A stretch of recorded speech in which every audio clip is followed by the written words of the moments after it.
Saúde a amada igreja com a paz do Senhor, amém? Amém! Aleluia. Desde já, amém, convido a amada igreja, aqueles que trouxeram suas Bíblias, amém, que abramos lá no livro de 1 Reis, capítulo 19, aleluia, e versículo 5, aleluia. 1 Reis, capítulo 19, e versículo 5, aleluia. Glórias a Deus.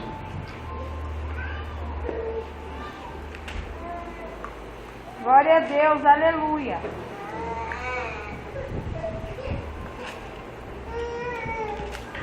Aleluia. 1 Reis, aleluia. 1 Reis, capítulo 19, e versículo 5, aleluia. Aqueles que acharam o amém, Amém. não acharam misericórdia, aleluia. Diz a palavra do Senhor: e deitou-se e dormiu debaixo de um zimbro. E eis que então um anjo o tocou, ele disse: levanta-te e come. E olhou, e eis que a sua cabeceira estava um pão cozido sobre as brasas e uma botija de água. E comeu e bebeu, e tornou a deitar-se. E o anjo do Senhor tornou segunda vez, e o tocou e disse: levanta-te e come, porque muito comprido te será o caminho. Aleluia. Até aí. A igreja poder se assentar, amém? Poder se assentar, louvando, glorificando, engrandecendo e exaltando, aleluia, ao nome do Senhor nosso Deus, aleluia, essa noite. Aleluia, verdade que hoje, aleluia, é o dia da campanha, aleluia, da lei do reconhecimento. E verdade, aleluia, queríamos, aleluia, o nosso tema, aleluia, hoje é família. E estaria eu falando, aleluia, acerca de família nessa noite. Mas, aleluia, Deus tem falado muito forte, aleluia, ao meu coração, acerca dessa palavra nessa noite. Amém? Eu não quero fugir da direção, amém, do Espírito Santo de Deus. E quero transmitir, aleluia, essa palavra ao coração da igreja. Aleluia, estaria eu ministrando, aleluia, em Gênesis 17, quando Deus ele chama Abraão, aleluia, dizendo: sai da tua casa, sai da tua terra, sai da tua parentela, e vai para a terra que eu te mostrarei, a terra que eu te enviarei.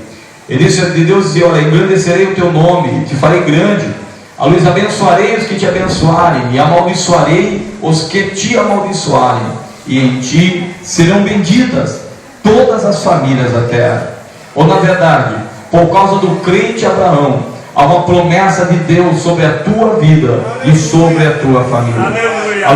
Aleluia, mas não é isso que eu quero ministrar nessa noite, ainda que o nosso tema, aleluia, é família.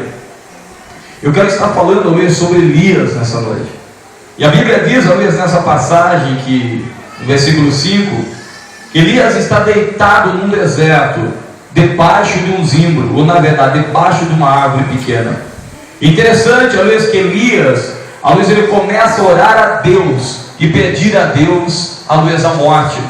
Mas se pararmos, aleluia, agora para orar, para olhar e ver, aleluia, o que leva, talvez um homem agora, aleluia, talvez a Bíblia não revela a idade de Elias, mas o que talvez poderia levar um homem, aleluia, a parar no meio do deserto e orar a Deus, dizendo: Deus, tira a minha vida. Senhor, eu não sou melhor do que meus pais. Senhor, eu não sou melhor do que eles. Para mim é melhor morrer do que viver. Esse era o contexto de Elias naquele momento. E debaixo de um zimbro, ou na verdade, no meio de um deserto. Se pararmos para olhar, a Bíblia diz que Elias, ele era tisbita, ou na verdade ele era de Tisbe. A Bíblia não narra a genealogia de Elias, não narra seu pai. Não fala se ele tinha uma genealogia sacerdotal, de sacerdote, mas também não fala que ele fazia parte da escola dos profetas. Mas a Bíblia diz que ele sai agora, que ele aparece agora, ministrando no meio de um deserto. E a Bíblia diz que esse homem tinha uma aparência diferente, porque ele se alimentava de mel silvestres e comia gafanhotos, vestia, uma roupa de couro de camelo, e tinha um cinturão, na sua cintura. E a palavra de Elias era mais ou menos assim, como a palavra de João Batista: arrepende-te. Era aquela palavra de exortação, era aquela palavra para trazer conserto. E vemos Elias, ele andando na virtude de Deus. A Bíblia não narra a sua genealogia, a Bíblia não narra quem Elias era, não narra quem é seu pai, não fala quem é sua mãe, mas fala que ele sai agora pregando, no meio do deserto. E nota-se, um exemplo que eu sempre digo, que quando nós olhamos para alguns personagens da Bíblia, quando nós olhamos para alguns, exemplo, se olhamos para José, lembramos de um homem sonhador, porque José lhe fala de sonhos. Se olhamos para Daniel, lembramos logo de uma cova de leões, porque Daniel, ele fala de cova, para um homem que foi caracterizado na sua vida por uma cova. Se falamos de Sadraque, Mesaque e Abednego, a primeira coisa que vem na nossa mente, a fornalha de fogo ardente. Se fala de Noé, se lembra da arca. Se fala de Sansão, se lembra de Dalila. E se lembra de um cabelo longo. São características ou momentos que marcaram a vida do homem. E foi assim também na vida de Elias. Mas espera aí, por quê, meu irmão? Elias, uma das primeiras passagens de Elias, a Bíblia diz que vem soldados prender Elias. Elias diz: olha, se porventura sou eu homem de Deus, desça fogo do céu, e consuma o capitão e os seus 50. E a Bíblia diz que no mesmo momento desce fogo do céu, consome o capitão, consome também os 50. A Bíblia diz que por 3 vezes acontece isso. E Elias é conhecido agora como homem do fogo, homem do poder. E vimos as passagens, na vida de Elias, momentos que Elias passou, e quantos momentos que trouxeram a glória de Deus, quantos momentos que trouxe exaltação ao nome do Senhor, quantos momentos, que o nome de Deus fora glorificado, engrandecido e exaltado, agora na vida de Elias. Mas se pararmos para olhar o início de Elias, vemos o início de glória, o início de poder, o início de motivação, o início de alegria, o início de entusiasmo. Era glória, era fogo, era poder, era graça, era bondade de Deus sendo manifesta na vida do homem. Lemos Elias. E quando se vê Elias, e quando se fala de Elias, se fala de sinal, se fala de prodígio, se fala de glória de Deus. Quem não se lembra do Monte Carmelo? Quando Elias sobe, a Bíblia diz que a nação estava totalmente dispersa. Ora buscando a Deus e ora deixando a Deus de lado. Elias convoca 400 profetas de Baal, 450 profetas de Acera, e diz: olha, vamos subir o monte, e o Deus que respondeu com fogo, esse será Deus. Interessante que Elias tinha tanta ousadia diante de Deus, que ele chama toda a nação. Entenda, Elias sabia o Deus que ele servia, Elias sabia o Deus que ele adorava, Elias sabia o Deus que andava com ele, Elias sabia o Deus no qual ele depositava a fé dele, Elias sabia que Deus ele ama crente que tem ousadia, Elias sabia que Deus ele ama o crente que usa a fé a cada dia, o crente que não empurece, que não olha as incertezas, mas consegue olhar para a palavra e para a promessa de Deus na vida e na história dele. Elias sabia então o que é, que Elias chama os homens e diz: olha, vamos lá que vai haver um desafio, e o Deus que respondeu com fogo, esse será Deus. Ele diz: olha, em toda a nação ela vai ir atrás desse Deus que respondeu com fogo. Peraí, não se sou eu. Talvez nesse momento a primeira coisa é titubear. Olha o desafio que esse homem coloca. Diz: olha, o Deus que respondeu com fogo, toda a nação vai após eles, vai após ele, vai adorar ele. A Bíblia diz que Elias fala: olha, vai lá, prepara o altar, pega o sacrifício, faz lá da maneira que vocês quiserem. De pronto, comecem vocês primeiro, depois eu começo a oferecer meu sacrifício. A Bíblia diz que desde a manhã até o meio-dia, eles preparam o altar, eles colocam a lenha, eles cortam o bezerro no meio e colocam em cima do altar. A Bíblia diz que desde manhã até meio-dia eles começam a clamar, dizer: Baal, vem Baal, vem Baal. E Elias, assentado no canto, dizia: ei, grita mais alto, acho que Baal está dormindo, grita mais alto, acho que Baal foi viajar, grita mais alto, sei lá, talvez Baal não esteja aí. E desde manhã até a tarde, até a meio-dia eles começam a gritar, e não há uma resposta de Baal. Ao momento ele diz: olha, para com tudo isso, para com todas essas coisas. Agora eu vou arrumar o meu altar, agora Elias, eu vou clamar a Deus. A primeira coisa que Elias ele coloca, diz, limpa tudo isso aqui. Eu vou colocar meu altar em ordem. Pega 12 pedras, simbolizando as 12 nações de Israel. Ele diz, olha, vai lá, pega a lenha, pega graveto, pega a verde, não tem problema, não pega ele. Pega o meio bezerro, põe em cima do altar, mas entenda uma coisa, tem que ser bezerro de 3 anos, não pode ter mácula, não pode ter mancha, a luz não pode ter ruga, não, tem que ser limpo de 3 anos, tem que ser um primogênito, aquele que a luz rasgou o ventre, a luz para Deus tem que ser o melhor. Ele diz, olha, põe a luz do altar em ordem, são 12 pedras, é o altar. Entendo, já vi pessoas dizendo, meu irmão, a luz é só você clamar que Deus responde, meu irmão, entenda uma coisa, para Deus clamar tem que ter a altar em ordem, tem que ter santidade diante de Deus. Eu já vi pessoas dizendo muitas vezes, Deus ele só responde com o altar em dia, não vai estar quebrado, não vai estar rachado, para Deus também não pode ser metade, não pode ser de qualquer jeito, para Deus tem que ser o melhor. E quando se coloca no altar, se quer a resposta de Deus, ao melhor a Deus. Coloca a santidade diante de Deus a cada dia. E agora entenda, não existe santidade que não lhe custe nada, meu irmão. Ali não existe, ali no altar, ali preparado que não lhe custe nada. Entenda que a vida ali que o caminho é estreito, ali cantará, se é estreito a cada dia aperta mais. Onde tu vê dificuldade, você vê luta, você vê batalha muitas das vezes, mas entenda aí que aquele que começou a boa obra na tua vida, ele é fiel. Olha aqui chorando, olha aqui gemendo, ser fiel até a morte, e dar adiante a coroa da vida. Glória a Deus. Para de tentar oferecer qualquer coisa a Deus. Sabe que é momentos da nossa vida, eu vejo Deus fazendo tantas promessas na vida da igreja. Eu vejo Deus fazendo tantas promessas, talvez na vida do seu povo, e tantas promessas de glória, talvez e tantas promessas de graça na nossa vida. E quando de nós, talvez começamos a oferecer um altar, de santidade diante de Deus, quando de nós começamos a oferecer um altar, que Deus ele possa manifestar a sua glória, a sua graça, o seu poder, quando de nós começamos, amado irmão, Deus a excelência na preparação do altar, porque sabemos que Deus vai responder com fogo, ele vai dizer uma coisa, passa-se o tempo, o bezerro já não é mais o primogênito, o bezerro já não é mais a luz do primeiro, já não é mais o melhor, mas entenda uma coisa, que ele acabou mas sempre queremos que Deus responda com fogo na nossa vida, na nossa história. Sempre queremos que Deus traga glória, a graça e a bondade dele sobre a nossa vida. E Deus está dizendo aí, temos que voltar, em cima voltar, tem que ser o melhor. E tem que ter santidade diante de Deus. Para com isso. Deus não recebe qualquer coisa.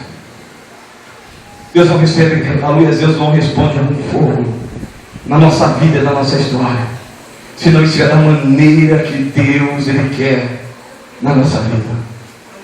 Elias ele começa dizendo, ele prepara o altar, ele coloca em ordem o altar, 12 pedras simbolizando as 12 tribos de Israel, talvez as lenhas, talvez o bezerro como é mandamento mosaico. E ainda Moisés diz, olha, pega lá, joga água ainda em cima, faz um buraco do lado e joga água, joga 3 talhas de água ainda. Imagina o povo dizendo, mas Deus vai responder que fogo vai queimar tudo isso embolhado. Mas a Bíblia diz que ele começa a dizer, ei, ali é Deus, e porventura tu és Deus de Israel, responda com fogo, que tu és Deus ali sobre essa nação. E a Bíblia diz que ele está olhando o fogo dos céus, desce, onde queima o holocausto, queima o bezerro, e lambe a água que estava do lado, e toda a nação começa a gritar, olha, só o Senhor é Deus, só o Senhor é Deus, só o Senhor é Deus. O início de glória, o início de graça, o início cheio de motivação. Se olhamos para Elias, vemos, amado irmão, sempre a graça de Deus, e sempre o poder de Deus. Mas interessante, que depois de todos esses feitos, depois de toda a glória de Deus sobre a vida de Elias, a Bíblia diz que agora uma mulher se levanta contra Elias. A rainha Jezabel diz, Elias, amanhã me façam outro tantos deuses, se eu não fizer a sua vida como você fez, como a um desses, profetas de Baal. Ou na verdade, havia uma sentença de morte contra a vida de Elias. Havia uma palavra de peso contra a vida dele. E por causa de uma palavra, ele esquece de todos os feitos de Deus, esquece de toda a graça de Deus, esquece da bondade de Deus. E a Bíblia diz que ele sai para o meio do deserto, ao impedido a morte. Mas peraí, era um exército que tinha se levantado? Não. É o homem que tinha se levantado? Não. É a palavra de uma mulher. E se notar, o primeiro desafio de Elias era com um capitão e 50 soldados, e desceu fogo do céu. Os 4 primeiros desafios foram 4 fogos do céu que desceu e consumiu 3 capitães e 50 homens. Agora entenda, para um desafio menor que aparece na vida de Elias, algo que aparece para sucumbí-lo, para desanimá-lo. A primeira palavra que ele ouve, ao vezes ele sai correndo para o meio do deserto. E quando a palavra de Elias, ele não estava orando, ele estava murmurando, dizendo: Deus, para mim chega, manda-me a morte, é melhor morrer do que viver. Se pararmos para ver, alguns capítulos anteriores era um início de glória, era um início de graça, e era um início cheio da presença de Deus. Mas agora o que vemos, além de um final com desânimo, um final com incerteza, um final cheio de dúvida, um final cheio de frustração, um final cheio de desânimo. O que eu quero dizer na noite desse dia: quantos de nós temos começado bem na presença do Senhor? Quantos de nós, que hoje é culto de família, quantos de nós começamos com sonhos dentro do nosso lar, começamos com objetivos dentro do nosso lar, dentro da caia sai, dentro da nossa casa, são princípios para a nossa família, são sonhos da faculdade, é criar filhos. Começamos bem. Quantos de nós, a luz é dentro da igreja, a luz do meu princípio, a pessoa diz: ei, eu vou louvar a Deus, eu vou ser profeta diante de Deus. Mas a luz, porque um desafio agora se levanta. A luz, na verdade, começamos bem. A luz, vemos a glória de Deus, vemos a graça de Deus. Mas não é porque o desafio se levanta, uma incerteza se levanta, uma palavra de derrota se levanta. E agora a primeira coisa, eu quero morrer. Eu perdi meu sonho, eu perdi meu propósito, eu perdi minha visão. Mas em nome de Jesus, há poder no sangue do Cordeiro para trazer restauração em tua vida na noite desse dia. Ainda independente do deserto que você esteja, entenda uma coisa: maior é Deus na tua vida e na tua história. Se o seu início foi bem, o seu final vai ser melhor ainda. E entenda, meu irmão, que ele, com o diabo tem a andacaia sai, tem a ver te frustrar, te desanimar, te entristecer. Maior é Deus na tua vida, maior é Deus na tua história. Deus começou uma boa obra na tua vida, meu irmão. Maior é Deus, e Deus há de concluir a obra que ele tem começado na tua vida e na tua história, em nome de Jesus. Maior é Deus. Eu quero pedir atenção aos jovens aí no começo, amém? Em nome de Jesus. Maior é Deus na tua vida e na tua história. Quantas das vezes nós vemos pessoas começando bem? Aleluia. O importante, aleluia, eu digo, não é apenas a maneira que você começa, é também a maneira que você termina. Agora entenda, não vale apenas começar com tantos sonhos, tantos projetos. Não vale a pena começar com tanta fé, com aquela fé, a luz ardendo no meu coração. Não vale a pena eu começar assim, não terminar dessa maneira. Para aí, meu irmão, Deus ele não mudou, Deus ele permanece sendo o mesmo. Ainda que o caminho é estreito, ainda que a porta é estreita, o teu Deus ele permanece ainda sendo grande. O teu Deus permanece ainda sendo Deus fiel na tua vida e na tua história. Ainda no meio desse deserto, Deus ele permanece sendo Deus. Agora entenda uma coisa: se no meio do deserto a situação talvez venha para te entristecer, vem para roubar a tua fé, talvez entenda uma coisa: talvez a Bíblia diz que nós podemos todas as coisas naquele que nos fortalece. Talvez eu me lembro de um certo momento, talvez de uma certa história, que a Bíblia diz, talvez, que o moço ele também começa muito bem. O seu pai começa muito bem. Talvez o seu pai, talvez sendo general, talvez do exército judeu, talvez trabalhando agora com o exército romano. A Bíblia diz que esse homem ele se aposenta. E a Bíblia diz que passado anos, talvez a nação romana ela começa a oprimir a nação judaica. Talvez os veteranos, talvez soldados veteranos, eles dizem: olha, vamos fazer uma revolução, nós temos sonhos, nós temos projetos, nós temos metas, nós temos família. Não dá para se acomodar. O aniversário romano, o aniversário de tudo, não dá. Ele diz: nós vamos se levantar contra Roma, vamos fazer guerra, vamos se levantar contra a nação. A luz da história judaica diz que agora esses homens se levantam. A luz da nação romana, ela derrota aquele grupo de soldados. Interessante, aquele grupo de soldados, a luz é colocado diante da sua família, e é colocado Timeu. A luz ia colocar toda a sua família, a sua esposa e seus filhos. A luz interessante, que a história diz que matam Timeu na frente dos seus filhos, dizendo: olha, isso vai servir como lição, para vocês não se levantarem contra a nação romana. A luz interessante que pegam agora, a luz do filho de Timeu, furam os olhos dele, e diz: olha, agora isso também é para que vocês não se levantem também contra a nação romana. Mas agora, peraí, era apenas um moço, era apenas uma criança, que estava começando a sua vida, estava começando agora seus sonhos. Entenda, que quando você é criança, isso é cheio de motivação, é cheio de alegria, é cheio de propósito. Às vezes a criança sonha com tudo, não sabe nem com o que está sonhando, mas o importante é que está sonhando. Às vezes está tendo algo, está tendo metas, às vezes está tendo propósitos na sua vida. E aquele moço, aquela criança era assim. Mas interessante que furaram os olhos dele, dizendo: olha, você não vai ver nada. Às vezes, talvez isso é para que você não tenha sonho, para que você não intente algo na tua vida, e para que você não intente algo na tua história. Às vezes, mais interessante que tempos se passam. Às vezes, quantas das vezes é assim na vida do homem, é assim na vida da mulher. Quantas das vezes o diabo tem colocado sentença na vida de homens e na vida de mulheres. Quantas das vezes a pessoa está dentro da igreja, mas a pessoa só consegue viver a tristeza na igreja, a decepção e a frustração. A pessoa consegue vir para a igreja, mas não consegue se alegrar na presença de Deus. A pessoa consegue vir para a igreja, mas não consegue ver áreas da sua vida mudada, não consegue ver a glória de Deus. Quanto tempo vem para a casa de Deus e não sente mais o toque de Deus, não sente mais a presença de Deus. Agora, no começo, era como Moisés: tem que subir ao monte, e o Shekinah de Deus descia, e a graça de Deus descia, parecia como uma fumaça no monte Sinai. Ele não via nada, era só a glória de Deus, era a graça de Deus, era a bondade de Deus. Mas agora, parece que furaram os olhos dele, não consegue ver nada, a não ser a mesma mentira do cão diante dele. Em nome de Jesus. Em nome de Jesus. Furaram os olhos de Timeu. E Timeu não conseguia ver. Mas Timeu, ele sabia o que ele queria diante de Deus. Timeu sabia para onde ele ia. Timeu, ele sabia até onde ele queria chegar. O difícil é quando nós estamos dentro da igreja e não sabemos aonde nós queremos chegar.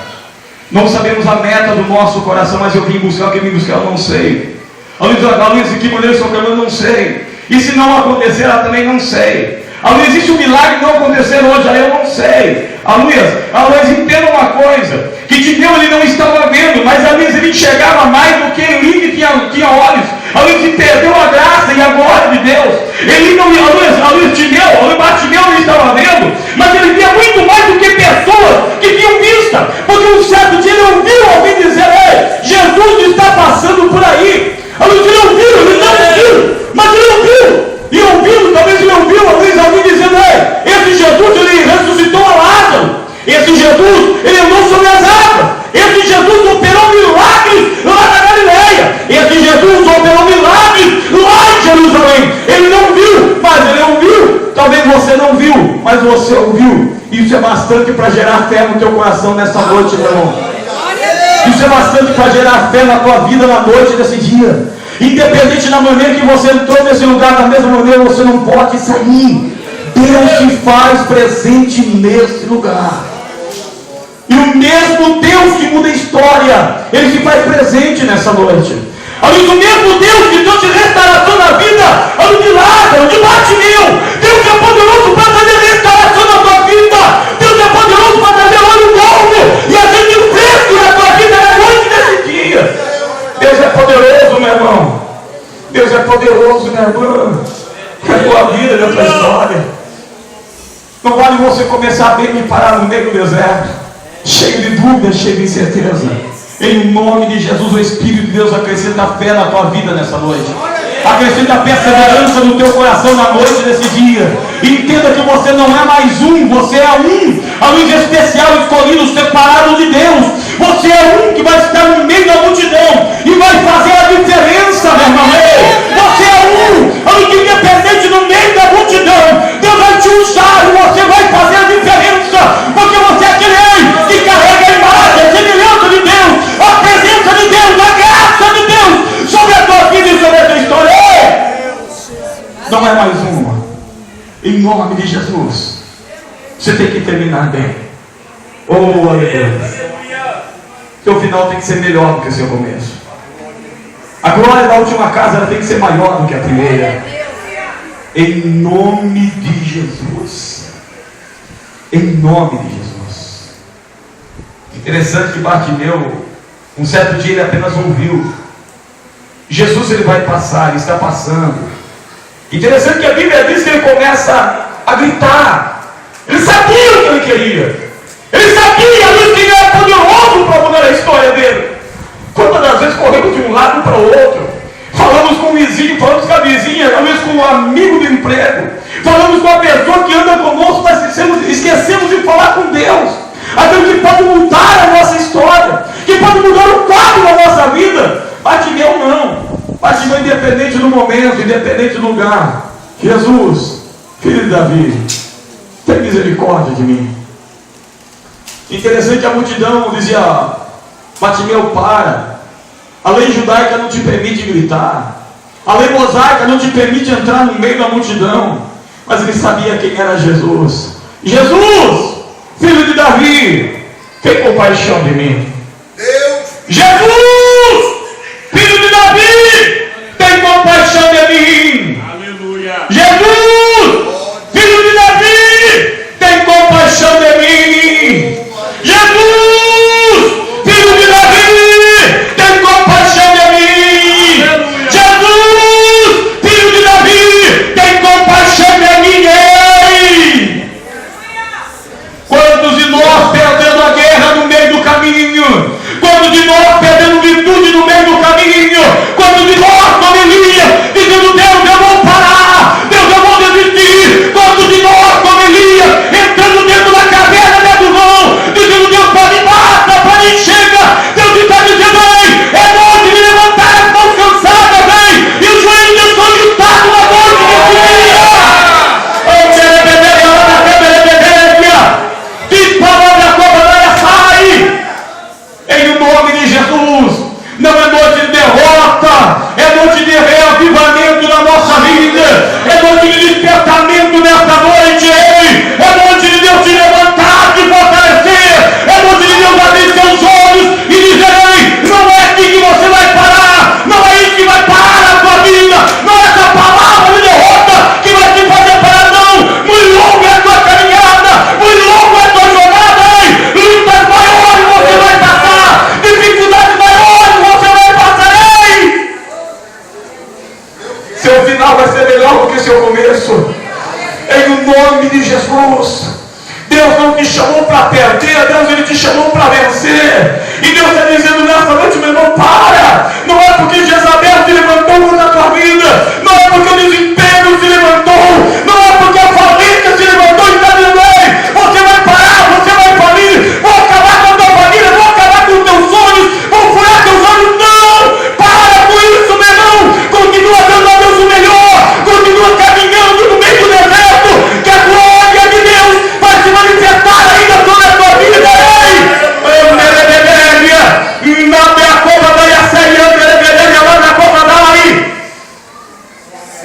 Há um Deus que é fiel, há um Deus que é santo, Glória a Deus. há um Deus que é poderoso nas nossas vidas. Essa semana, aí eu conversava com o moço. Os irmãos da igreja de baixo devem lembrar. Eu me lembro que era um dia de ensaio, e de repente chega alguém dizendo: corre para o hospital que o irmão ele tentou se matar. Ele tomou um veneno e está lá no hospital. E havia vários jovens. aleluia, na igreja.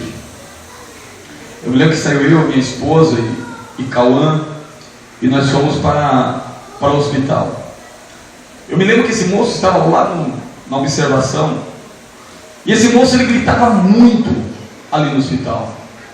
Interessante que do lado de fora, da outra esquina, dava para escutar os gritos talvez desse moço, e havia uma fila de pessoas para entrar visitar esse moço nessa noite. E nós fomos os últimos. E chegando lá, disse: olha, eu quero visitar um moço que tomou veneno. Interessante que o segurança disse: olha, ninguém pode entrar. Falou: está vendo aquela fila lá? São pastores, são irmãos, são famílias, e todos eles querem entrar. Eu me lembro que na hora que nós estávamos virando a costa para sair, saiu o médico de lá de dentro. O médico disse: olha, manda eles entrar. E o segurança disse: mas há toda aquela fila. E o médico falou: não, manda eles entrar. Eu estou mandando eles entrar. Nós também, sem saber o que estava acontecendo, entramos lá dentro, e aquele moço gritando. E eu perguntei: o que aconteceu? E não dava para ele responder. E o médico apenas dizia: olha, ele tomou um veneno. Ele disse: olha a chapa desse moço. Eu me lembro que nós olhamos a chapa, era a mesma coisa de ter tomado um tiro de 12, só que esse tiro era por dentro. Havia um ronco tão grande ali no estômago dele. Interessante que as veias do corpo dele não estavam vermelhas, estavam roxas, estavam explodindo, desde a barriga até as pernas, o corpo todo. E o médico disse: olha, ele não tem 3 horas de vida, vou tentar transferir, mas ele não chega em Sorocaba. Eu me lembro na hora, disse: olha, eu posso orar por ele? E o médico disse: olha, vocês estão aqui, é só por causa disso. Eu estava lá dentro do meu consultório, e lá dentro Deus falou comigo: manda eles entrar, porque eles vão orar por meu servo. Eu perguntei: você é crente? Disse: meu irmão, é uma longa história aí, depois nós conversa, faz o trabalho rápido, amém? Eu me lembro que na hora o médico saiu, o segurança ficou lá, falou: olha, não pode falar com ele. O médico disse: olha, deixa eles orar, a responsabilidade é minha. Eu me lembro que começamos a orar, havia uma nuvem escura do lado desse moço, começamos a repreender. Eu me lembro que no momento Deus falou: olha, faz o apelo, manda ele se reconciliar. Eu me lembro que no momento eu fui falar, não dava, o grito dele era maior. Eu perguntei: moço, você quer se reconciliar hoje? Ele dizia: rapaz, eu não sei a bobeira que eu fiz, isso gritando, eu não sei a loucura que eu fiz, eu não sei onde que eu estava com a cabeça. Ele disse: olha, eu comecei tão bem, olha o jeito que eu estou terminando, olha a maneira que eu estou terminando agora. E ele gritava: você está doendo muito. Ele dizia: mas eu não posso ir agora, não dá, eu não posso ir, não dá, eu não posso, eu tentei, mas eu fiz errado, eu não posso ir. Eu perguntei: você quer se reconciliar? Ele disse: meu irmão, é tudo que eu quero. Eu me lembro que naquele momento eu falei: se você se recuperar, você vai para a igreja. Ele disse: irmão, não tem como mais, para mim não tem mais jeito. Se você se recuperar, você vai para a igreja. Ele disse: não tem mais jeito, mas se você recuperar, você vai para a igreja. Ele disse: olha, eu vou. Eu me lembro que fizemos a reconciliação dele naquela mesa de hospital. Passaram alguns minutos, eu me lembro que logo ele foi transferido. Eu me lembro que descemos para casa, na verdade fomos para a casa dele, pegamos o veneno, e o médico dizia que aquele veneno era 10 vezes mais forte do que o chumbinho do veneno de rato. Eu me lembro que levamos esse remédio, o veneno na verdade, para o hospital, voltamos para a igreja. No começo do culto, veio 2 carros de polícia, levou todos nós, para a Santa Casa, para tomar, um remédio. Que disse que havia tóxico, o veneno era tóxico. E na verdade até os enfermeiros passaram mal com o cheiro daquele veneno. Eu me lembro que eu cheguei no hospital, perguntei: e o moço? A médica disse: olha, provavelmente ele já faleceu, provavelmente ele morreu. Passou um dia e nada, passou 2 dias e nada. Eu disse: meu Deus, o que será que aconteceu? Vamos para o hospital. Eu me lembro que chegamos no hospital, aquele moço ainda estava no hospital. talvez um quarto isolado, talvez apenas vidros do lado. Os enfermeiros que entravam tudo equipado, talvez isolado também. E perguntamos para a médica se poderia entrar e orar por ele. Eu me lembro que a médica disse assim: olha, não dá, o rim dele parou, talvez o fígado dele está podre, está soltando pedaço para fora, talvez por dentro dele está tudo podre, não tem como fazer. Ela disse: olha, eu não sei como esse moço ainda está vivo, eu não sei, talvez ele estando aí é um milagre. O rim está funcionando por equipamentos, talvez o fígado eu não sei, parece uma espuma, mas está tudo podre, o baço dele está tudo estragado, talvez não tem mais como fazer. Eu me lembro que nós estávamos do lado de fora do vidro, e a médica dizia, para as médicas que entram lá dentro, para as enfermeiras que entram lá dentro, elas têm que entrar com máscara especial, porque ele rota, sai um produto tóxico no ar, isso está intoxicando até os médicos que estão entrando lá dentro. Então até a máscara tem que ser especial, e vocês não podem entrar. Ainda ela disse: e se vocês entrarem também não vai fazer diferença nenhuma, amanhã ele já está morto. Eu me lembro, falei: então vou orar aqui no vidro mesmo. Ela falou: não precisa orar, já acabou, não tem mais jeito. Interessante que a irmã estava junto, e a médica disse: olha, ela é irmã. Aí eu me lembro que eu disse: sim, ela é irmã. A médica disse: olha, não é assustando você, mas chegando lá, prepara o funeral dele, que amanhã ele não passa. E aquilo foi um choque para nós. Eu me lembro que nós oramos, tiramos a palavra, e na verdade Deus falou outra coisa. Mas mesmo assim viemos, a irmã foi atrás do funeral. Passou 3 dias. Interessante que aquele moço ele não foi enterrado. Aquele moço ele saiu curado daquele hospital. Interessante que semana passada ele desceu em casa, isso já faz 1 ano, desse ocorrido.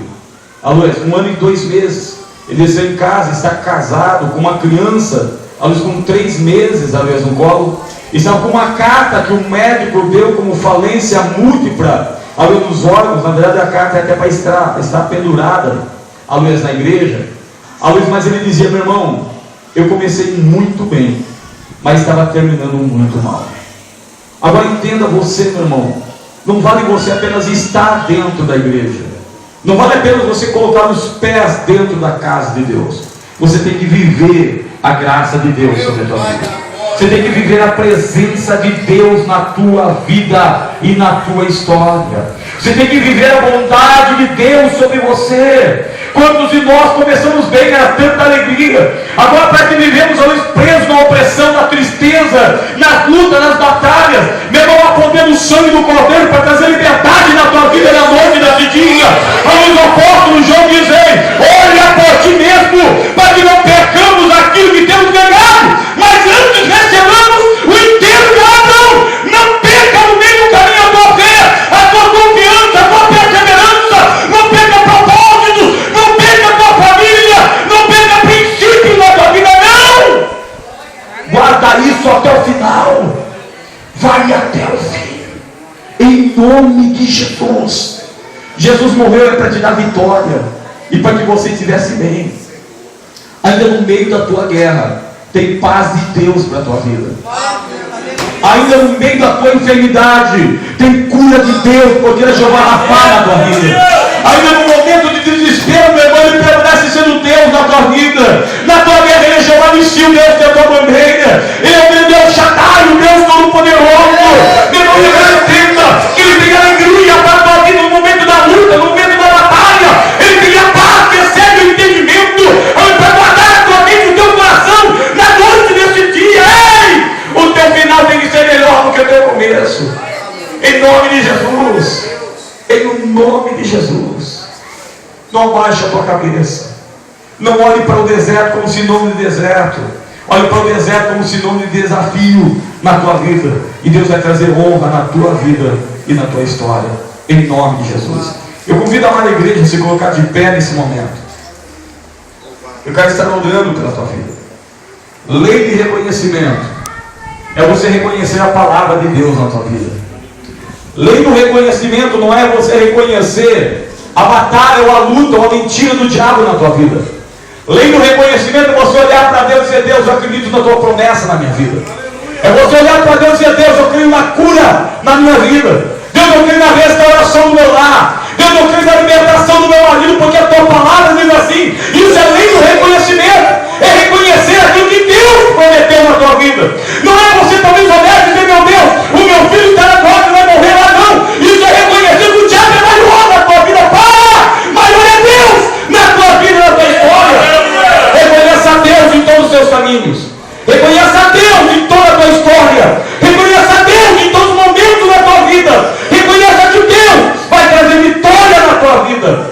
na tua história na noite desse dia, em nome de Jesus. E vou dizer uma coisa: o Deus vai trazer vitória na tua vida. O Deus vai trazer vitória na tua vida. O Deus vai trazer alegria na tua vida. O Deus vai trazer alegria na tua vida. Em nome de Jesus. E digo novamente: se não for pela tua fé, vai ser pela minha. E se não for pela tua fé ou pela minha, vai ser pela graça de Deus. Mas algo novo Deus Ele faz na tua vida e na tua história, em nome de Jesus. Deus não precisa, mas Deus vai mostrar que Ele é Deus na tua vida e na tua história, em nome de Jesus. Feche seus olhos nesse momento. A luz, clame a Deus essa noite. Aleluia. Rasgue o teu coração diante de Deus. Rasgue a tua alma diante do Pai nessa noite. Você não veio nesse lugar, a luz, talvez para passear, não. Você não veio porque você não tinha nada para fazer na sua casa. Você veio para buscar algo de Deus. Deus é a fonte, Deus é a providência e Deus é a provisão. Em nome de Jesus. Deus de todo o poder, de toda a honra e glória. Os obreiros estarão orando pela igreja, amém? Eu peço para os obreiros de escala, amém, estarem intercedendo também nessa noite, aleluia, em nome de Jesus. Deus de todo o poder, de toda a honra e glória. Papai, é no nome de Jesus que clamamos a Ti, meu Senhor, nesta noite. E te peço, meu Deus, estende, ó Pai, as Tuas mãos de poder, Senhor, e as Tuas mãos de graça sobre a vida da Tua igreja nessa noite. Em nome de Jesus.